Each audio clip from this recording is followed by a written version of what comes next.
সূরা আল Fattah.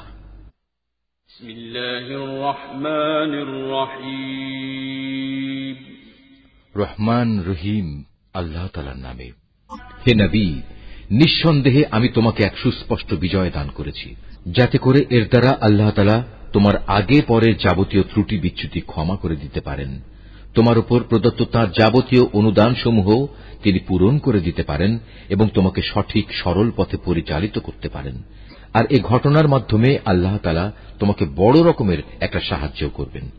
তিনি সেই মহান সত্তা যিনি ঈমানদারদের মনে গভীর প্রশান্তি দান করেছেন, যাতে করে তাদের বাইরের ঈমান তাদের ভেতরের ঈমানের সাথে মিলে আরও বৃদ্ধি পায়। তারা যেন জেনে নিতে পারে আসমান জমিনের সমুদয় সৈন্য সামন্ত তো একান্তভাবে আল্লাহ তাআলার জন্যই, আর আল্লাহ তাআলাই হচ্ছেন সর্বজ্ঞ এবং সর্ববিষয়ে ওয়াকিবহাল। এই জিহাদের মাধ্যমে তিনি মোমেন পুরুষ ও মোমেন নারীদের এমন এক স্থায়ী জান্নাতে প্রবেশ করাবেন যার তলদেশ দিয়ে ঝর্ণাধারা প্রবাহিত রয়েছে, সেখানে তারা হবে চিরন্তন। তিনি তাদের গুনাহসমূহ মাফ করে দেবেন। আর সত্যিকার অর্থে আল্লাহ তাআলার কাছে মোমেনদের জন্য এটা হচ্ছে মহা সাফল্য। এর দ্বারা তিনি মুনাফিক পুরুষ ও মুনাফিক নারী, আল্লাহর সাথে শরীক করে এমন পুরুষ ও নারী এবং আরও যারা আল্লাহ তাআলা সম্পর্কে নানাবিধ খারাপ ধারণা পোষণ করে তাদের সবাইকে শাস্তি প্রদান করবেন। আসলে খারাপ পরিণাম তো ওদের চারিদিক থেকে পরিবেষ্টন করেই আছে। আল্লাহ তাআলা তাদের উপর গজব পাঠিয়েছেন, তাদের তিনি অভিশাপ দিয়েছেন, অতঃপর তাদের জন্য তিনি জাহান্নাম তৈরি করে রেখেছেন। আর জাহান্নাম তো অত্যন্ত নিকৃষ্ট ঠিকানা।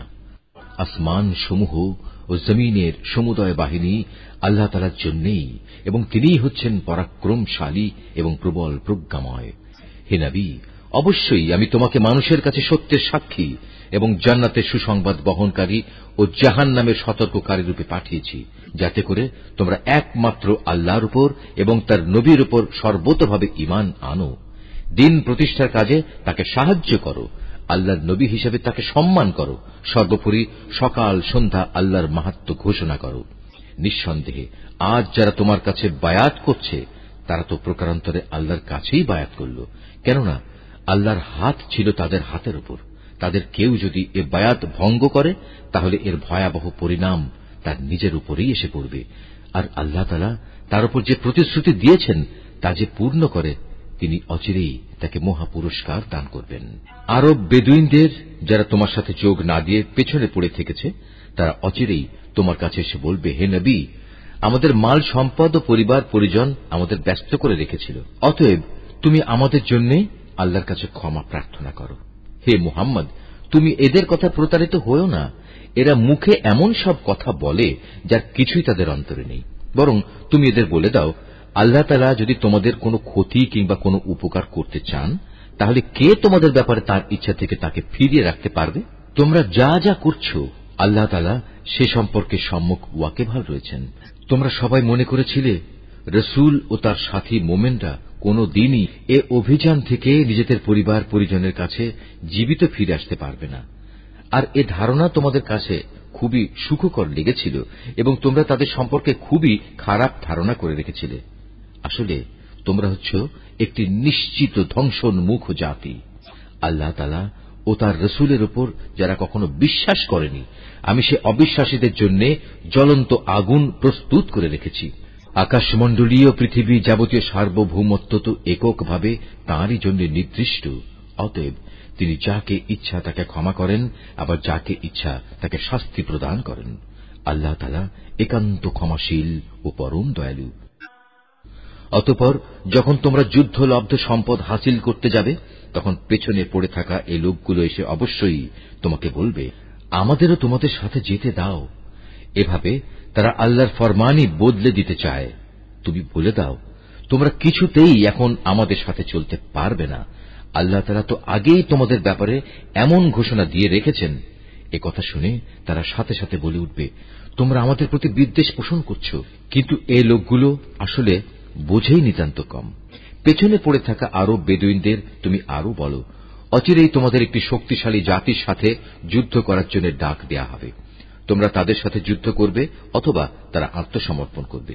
তোমরা যদি এই নির্দেশ মেনে চলো তাহলে আল্লাহ তাআলা তোমাদের উত্তম পুরস্কার দান করবেন। আর তোমরা যদি তখনও আগের মতো পৃষ্ঠ প্রদর্শন করো, ময়দান থেকে পালিয়ে যাও, তাহলে জেনে দেখো তিনি তোমাদের কঠোর দণ্ড দেবেন। তবে কোনো অন্ধ ও পঙ্গু কিংবা রুগ্ন ব্যক্তি জিহাদের ময়দানে না এলে তার জন্য কোনো গুনাহ নেই, এবং যে কোনো ব্যক্তি আল্লাহ তাআলা ও তার রাসূলের আনুগত্য করবে তিনি তাকে এমন এক জান্নাতে প্রবেশ করাবেন যার তলদেশে ঝর্ণাধারা প্রবহমান থাকবে। আবার যে ব্যক্তি আল্লাহর আনুগত্য থেকে মুখ ফিরিয়ে নেবে তিনি তাকে মর্মন্তুদ শাস্তি দেবেন। ঈমানদার ব্যক্তিরা যখন গাছের নিচে বসে তোমার হাতে আনুগত্যের বায়াত করছিল তখন আল্লাহ তাআলা তাদের উপর খুবই সন্তুষ্ট হয়েছেন। তাদের মনের উদ্বেগজনিত অবস্থার কথা আল্লাহ তাআলা ভালো করেই জানতেন, তাই তিনি তা দূর করার জন্য তাদের উপর মানসিক প্রশান্তি নাজিল করলেন এবং আসন্ন বিজয় দিয়ে তাদের তিনি পুরস্কৃত করলেন। তাছাড়া রয়েছে বিপুল পরিমাণ যুদ্ধলব্ধ সম্পদ যা তারা লাভ করবে। আল্লাহ তাআলা অনেক শক্তিশালী ও প্রজ্ঞাময়। আল্লাহ তাআলা তোমাদের আরো প্রতিশ্রুতি দিয়েছেন, আগামীতেও তোমরা বিপুল পরিমাণ যুদ্ধলব্ধ সম্পদের অধিকারী হবে। এরপরে আল্লাহ তাআলা এই বিজয়কে তোমাদের জন্য ত্বরান্বিত করেছেন এবং অন্যদের হাত থেকে তোমাদের রক্ষা করেছেন, যাতে করে এটা মুমিনদের জন্য আল্লাহ তাআলার একটা নিদর্শন হতে পারে এবং এর দ্বারা তিনি তোমাদের সঠিক পথে পরিচালিত করতে পারেন। এছাড়াও অনেক সম্পদ রয়েছে যার উপর এখনো তোমাদের কোনো অধিকার প্রতিষ্ঠিত হয়নি। আসমান জমিনের সমুদয় সম্পদ তা তো আল্লাহ তাআলা নিজেই পরিবেষ্টন করে আছেন, আর আল্লাহ তাআলা সব কিছুর উপর একক ক্ষমতায় ক্ষমতাবান। সেদিন যদি কাফেররা তোমাদের সাথে সম্মুখ সমরে এগিয়ে আসত তাহলে তারা পৃষ্ঠ প্রদর্শন করে ময়দান থেকে পালিয়ে যেত, অতঃপর তারা কোনো সাহায্যকারী ও বন্ধু পেত না।